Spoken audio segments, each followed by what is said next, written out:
So guys, now ay magluluto tayo ng garlic butter shrimps.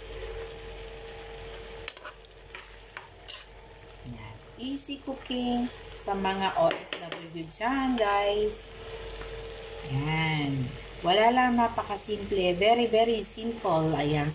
Lilinisin lang natin yung ating shrimps. Magagaya tayo ng bawang at yung pong butter. Ayan. So, lalagyan po natin ng konting salt para po sa tasty.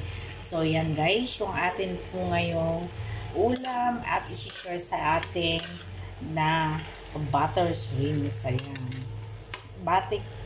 Butter garlic shrimps. Ayan. Half kilo lang guys yan. Half kilo lang ang binili natin. Yan. Yun po yung luluto natin guys yan. So, thank you for watching guys. Ayan.